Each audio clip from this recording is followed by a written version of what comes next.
Welcome to Ms. Zampano's Flipped Classroom. This is video 1.7 talking about converting between improper fractions and mixed numbers. So here is our note sheets that you will be looking at, and please grab your name at the top and make sure that you add the date in as well. And we're going to start with some fraction vocabulary that we discussed in class. So in class we talked about from 1.6, you can look back at your notes, that a fraction bar is a division symbol. Also in class we talked about the numerator being the top expression over the fraction bar.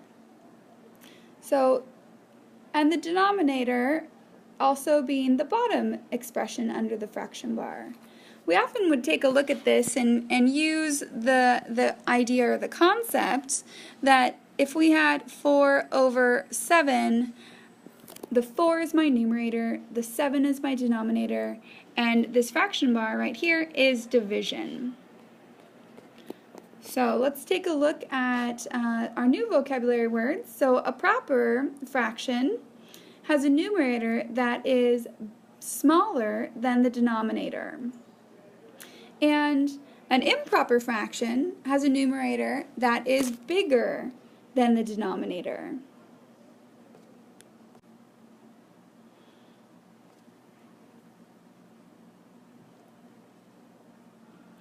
So again, we have proper and improper. The proper is where we would have we're confident, and we have the 3 in the numerator and the 4 in the denominator. An improper fraction would be the opposite, when maybe we would have 4 in the numerator and 3 in that denominator. So those are just some quick examples, and we'll have some more as we take a look down the line. So moving into our next vocab word of mixed numbers. So mixed numbers have an integer before the proper fraction. And here when you take a look at this, I made a boo-boo and I have a integer. And so trying to correct grammar here, if you want to double check, this should be an integer right there. The next thing that we're going to take a look at is the key concepts, so converting between improper fractions and mixed numbers. We're trying to figure out how to go between the two, and the first one we're going to start with is starting with mixed numbers and into improper fractions. So we're going to use the following steps.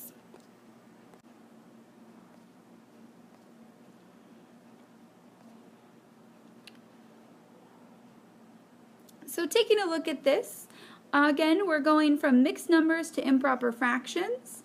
We want to simplify if possible. So the first step is there any way to reduce the top number from that bottom number? Do they have anything in common that we can take out and divide out, rather? So that's our reduction. The second one is if a number is negative, we want to ignore the sign until the last step. Just ignore it. We'll pull it back together at the end. The third step is to multiply the denominator and the whole number. So let me write a little faster. So multiply the denominator and the whole number, and then add. We want to add that to our numerator. That whole process of the multiplication with the addition is now going to result in our new numerator. This is the new numerator of our improper fraction. The denominator is going to stay the same. And if the mixed number was negative, now we're going to drop that negative sign back in and get the improper fraction also as negative. Let's take a look at these examples to kind of go back and forth, making sure that we both understand what the difference between proper, improper, and then work on this mixed numbers to improper fractions. So taking a look here, we're going to be right here, and we're going to circle the proper fraction below. There might be multiple, so I'm going to say, hey, this is when I want to have the smaller number be over the bigger number. So I'm going to say, hey, 5 over 7, 5 is smaller than the 7. I'd like you to take a look at these next 4 numbers here, so these next 4 fractions or mixed numbers, and please circle if you see another proper fraction. We'll check these in class tomorrow. I also want you to take a look at this improper fraction. So now we're over here, and we're taking a look at what improper fraction we might see. This is where we have a bigger number divided by a smaller number. So in this case, I'm going to say, hey, I have 5 different options to pick from. Please circle the option that you find to be an improper fraction.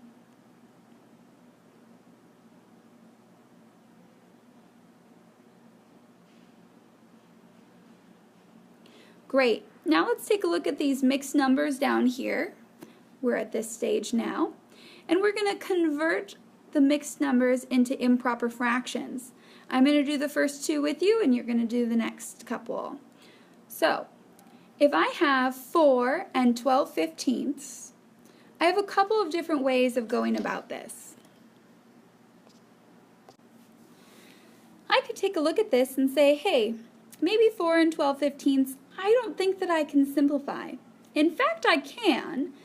So let's take a look. And if I can recognize that 12/15 has a 3 in common, and I can then divide these and reduce them, I can make this look like a 4, and this look like a 5. And I end up with the fraction of 4 and 4/5. And that really is going to help me when I go ahead and try and make this transition. So now as a conversion, I'm going to take a look and I'm going to say, hey, 5 times 4 is 20. And I'm going to add that 4 on top. So I get 24, and I'm leaving that denominator the same. So I'm going to get 24 over 5 as an option. Okay, that's one of my improper fractions. Let's take a look then and say, hey, what if I didn't recognize that this was an opportunity to simplify? And if I didn't recognize that, let's take a look then and see what this might look like. If I didn't recognize that, I can just multiply 15 times 4 and add 12. Then I can leave that denominator as 15 and have it keep and stay the same and simplify. 4 times 15 is 60, so I'm going to take 60 and add 12 over 15, and that gives me 72 over 15.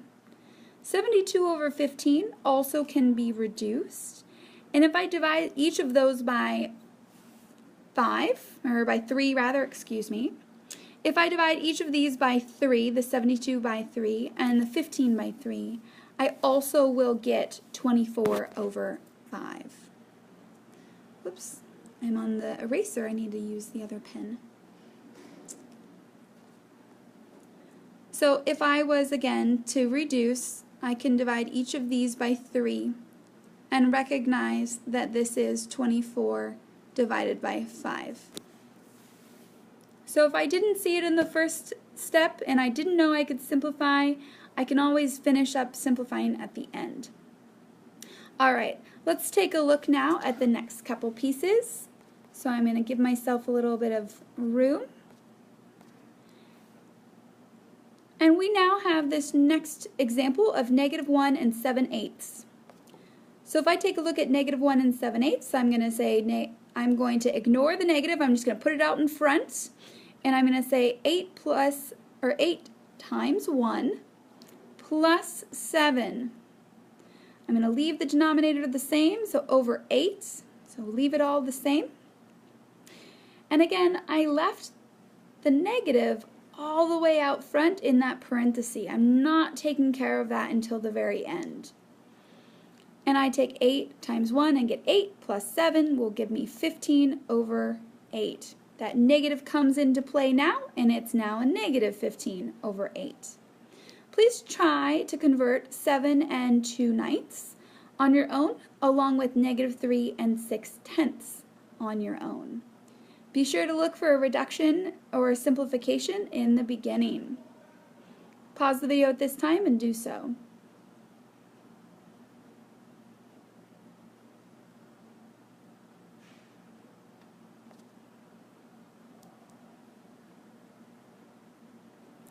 Great, thanks for trying those on your own. Now we're going to take a look at the back side, so hopefully you've flipped over. And we're going to take a look at what those vocabulary words are at the top. Our first vocab word we're going to look at is reciprocal. Before we even get there, we probably should do the section title. So please write in 1.7, convert fractions to mixed numbers on that section title. And now we can take a look at reciprocal as our vocab word. So this is something that must be in fraction form. And then we are going to take the numerator and the denominator, and they're going to swap places. So here's an example of what that might look like. So here's the fraction, and then its reciprocal. So 2/7 is a fraction, and its reciprocal then would be 7/2. Another example could be a -1/3, and its reciprocal would be -3/1. Since anything divided by 1 can be written as an integer, we can also just write it as -3. Notice that we didn't change the signs for either of the fractions. We kept them. If they were positive, their reciprocal was positive. If the fraction was negative, its reciprocal was negative. We're also going to take a look and say when you multiply the fraction and its reciprocal, it's going to have a special result. So it's going to be a form of 1. So an example would be if I take 3/-11, I'm going to then multiply by its reciprocal of -11/3, and those negative signs can flip between the different levels, either be on the numerator or the denominator. They don't necessarily have to stay the same. But this, when I multiply, is going to give me -33/-33, which in fact is a clever form of 1. Anything over itself is 1. So, reciprocals are important as we go and move along. We really use them when we talk about dividing fractions, but knowing what reciprocals are and how they come into play is really, really substantial. So make sure that you take a look at this idea of reciprocal and ask questions if you're not sure. We're going to take a look at some key concepts down the road. So how about converting between improper fractions and to now go into mixed numbers? So in order to do that, I guess I should pause before I even go there. Before I go there, let's back up a little. I want to really highlight that we're now changing from improper fractions into mixed numbers. This is a vital piece. So to go from improper fractions to mixed numbers, we're first going to go ahead and simplify. So if possible, we want to reduce. So just like we tried to reduce, we want to reduce. It's much easier, it's more simple, I know that sounds silly, but it's more simple to work with smaller numbers. So it works and our checks make so much more sense. So please reduce. The next thing is to divide the fraction. So ask how many of the denominator can fit into that numerator evenly. We're really doing a form of long division. When we do long division, the integer or the whole number part, we often don't think of long division as something with negative numbers, so I am going to use integers because we might need to organize some negatives in here. This integer part is going to be the mixed number piece. And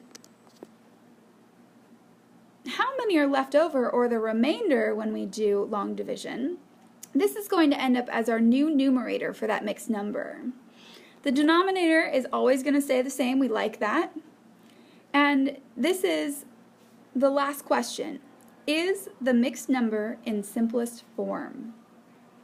So can it be reduced any further? What does this look like? So let's go ahead and take a look at a few examples, because this might be better understood as you see it done in real time. So the first example we're going to take a look at is 75 over 10.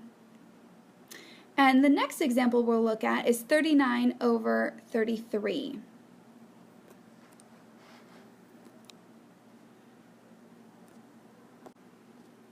So maybe you take a look at 75 over 10, which is this guy right here, and you're taking a look at him and saying, hey, I think I can reduce him. Well, you can. They both have 5 in common. There are 2 5s down here, and there are 15 5s up there. So if I take a look at that, I can then say, well, hey, how many times does 2 go into 15? Well, I can count by 2s pretty quickly, and I know that there's 7 2s that evenly go in, and that gives me 1 left over in order to get to 15. I can always check this by saying, hey, what if I took 2 times 7 and added 1? Does that give me 15 over 2? Well, 2 times 7 is 14. Adding that 1 is 15. 15 over 2, I did get back to my original improper fraction. So that does work. What if we didn't recognize that this was able to be reduced? Well, what do I do then? Well, if you don't remember, you can do some long division. And let's take a look at what that long division might look like. So if I take 75 over 10 and can't recognize right off the bat, I can reduce this, I can say, hey, let's just use some long division. And I'm going to take 75 and divide it by 10 and say there are 7 wholes that go in, so 7 times 10 is 70, and I'm going to subtract them, and I get 5 left over. So I have a remainder of 5. This would give me then 7 and 5. Ooh, that's so much faster. Let's go back. 7 and 5 tenths as that fraction, because 5 was my remainder again. And I can reduce 5 tenths by taking a look and saying, well, hey, there's 1 5 there, and there's 2 5s there. And this is the same thing as then saying 7 and 1 half. All right. So now let's take a look at 39 over 33. And this can be reduced, and I'll show you it both ways again. So if you recognize this can be reduced, maybe you'll recognize that, hey, I can take a 3 out of here and make it 13. Oops, let's make that look like a 13. And I can make take a 3 out of here, and that will look like 11. That's going to tell me, hey, I have 1 whole 11 that can go into 13. I'm going to leave that denominator just the same, and I have 2 left over in order to get to 13. If I multiply 11 times 1 and add 2, do I get 13 over 11? I do. Similarly, let's say, what if I didn't know that I could do that type of reduction, and I need to make a change? If I didn't recognize that I can reduce that, I can always go ahead and use long division again. And that would look like 1 times what? This is like a working back method. 1 times what, or 1 times 33 plus what, is going to give me 39. Well, 1 times 3 is 33 is 33. And if I add this unknown piece, which I wrote in here as x, I want to know what that unknown piece is in order to give me 39. Well, the unknown piece is 6, so then I can put a 6 in there. And if I work backwards, I hopefully can take a look and say, 6 and 33 can also be reduced.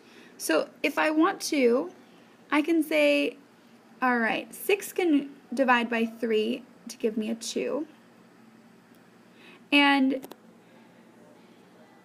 33 can divide by 3 to give me an 11. And I do get the same answer of 1. I'm going to write this over here to give myself a little more space, of 1 and 2 over 11. Both ways gave me that reduced answer. So you can work backwards. You can say, what times 33 is going to get me there, how many left over do I need. It's all that piece of how your brain works and different options of what that might look like. Let's focus our attention now down here to writing reciprocals that are equivalent forms of 1. And let's start with if we had maybe -4/7. And what might the reciprocal to that be? Well, the reciprocal to that should be 7/-4. And if I multiply these together, I should find a clever form of 1. So if I multiply -4 times 7, I get -28. And if I multiply 7 times -4, I also get -28, reducing to 1. These are really important pieces that I want you to be aware of. We will use them as we move into more and more challenging problems with fractions. It'll come back in equation solving, all those pieces. So definitely take a look at reciprocals. Try these next ones on your own over here, and we'll go over them in class. Thanks for your attention, and I will see you in class next time. Take care.